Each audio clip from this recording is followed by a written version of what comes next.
Good morning, everybody. Have you tried to buy a home recently or maybe looking at the market? Well, the U.S. government is on the brink of its first shutdown in 5 years. We're going to talk about how this is going to affect the real estate market because Fox 5 real estate expert King Kaplan joins us now with these potential impacts.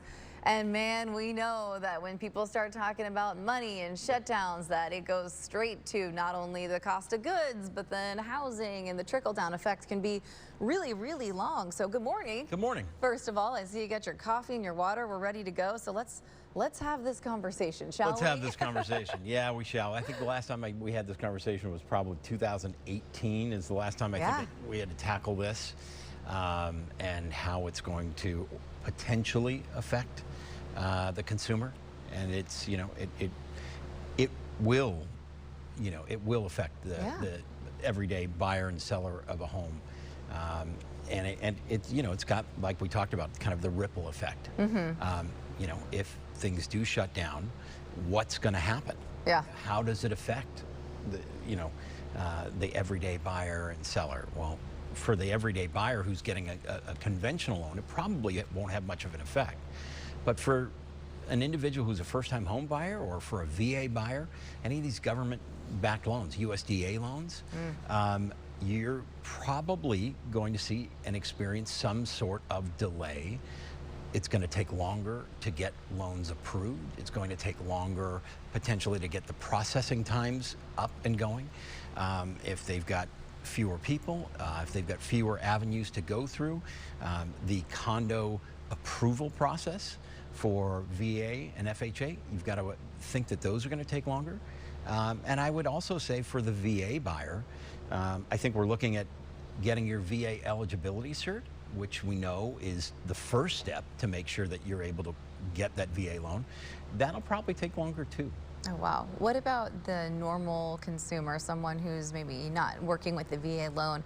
Could they actually see any improvement in housing market because of something like this, because of uncertainty? Maybe some prices could go down? Well, I mean, if you are going to be potentially pushing buyers who are with VA and FHA loans, if they're going to be pushed back from the market or reticent to get in, then you kind of think about, well, wait a second, that means there's going to be less pool of buyers, right?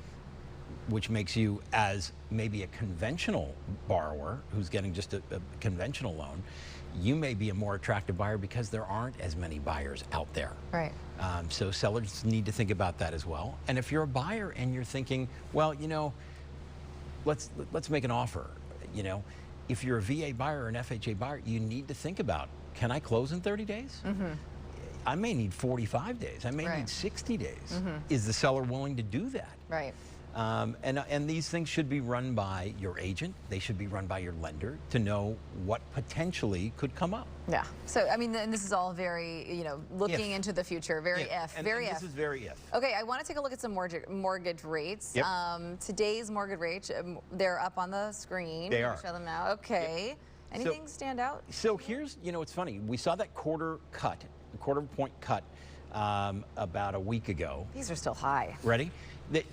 Now, they've actually come up about an eighth since then. Okay. Because that quarter of a point was pretty much built into what the mortgage rates were and what they were expecting. Okay. So the question is, where are they going to go? Well, we know that the banking industry is supply and demand.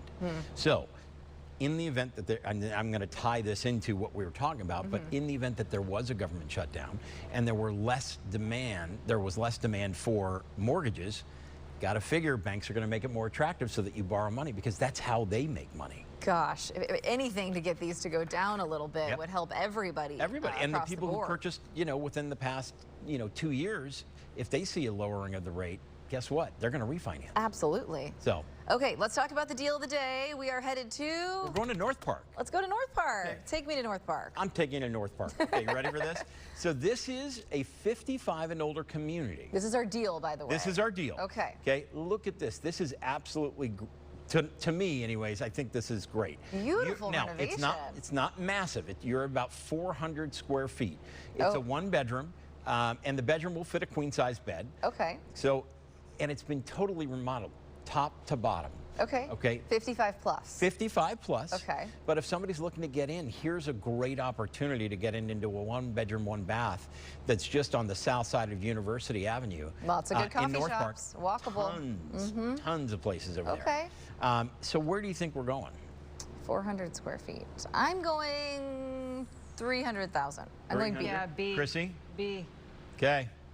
I was And Knock your socks off at Oh. $270,000. is there a catch? No catch. Okay.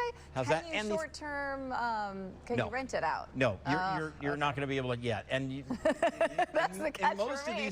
in most of the condo associations within their CC&Rs and HOA docs, it's going to state that you can't do any transient rentals, which would be less than 30 days. Okay, but you could but do long-term rental. You could, Okay. could see, but it's going to have to be somebody who's 55 and older. Okay.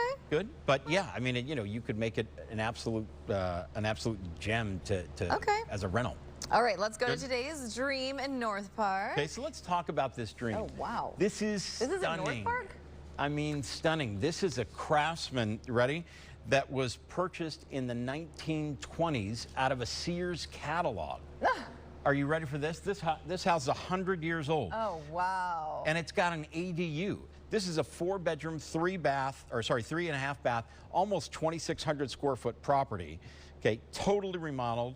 You've got a 1-bedroom, 1-bath ADU above the garage that brings in over $30,000 annually. Oh, wow. So- Okay. yeah. The ADU does. Yep, the ADU brings in that.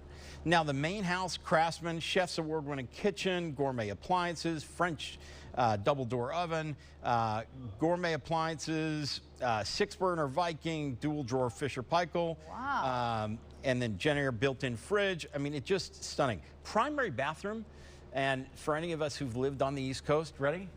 It's got heated floors. It's got a Really? steam room. Oh, yeah. I mean, Ooh, this I is... want a steam room. Yeah, and this again. I mean, you can walk to Alexander's. I mean, you're seriously. Is it just the walking whole it. block there? It is that whole corner. Holy smokes. Okay, I'm going Amazing. C for sure. This is a $3 million home, without a doubt. C. Ah, what a steal. Hey, what a deal! What a deal! What a deal! What a steal Yeah, for exactly. 2.699. There you go. Oh my gosh, Ken Kaplan. in Halloween, this thing is dressed up amazing. Oh, I bet Look they at have this. so much fun with that. Oh, these are the former owners? These are the Oh, owners why now. Are they selling? Yeah. Do you know the story I there? can't tell you the story. I don't know the backstory on this, but I mean, that's a lot of house. So it is maybe a they lot of just, house. You know, needed a small and a great space. investment because you've got that ADU in the back. That is really cool. I wish I could afford that, but I love it for who love it. can. That is really cool. Ken Kaplan, always great to have you in here. Hopefully by the next time we're talking about lower interest rates. Yeah, I hope so.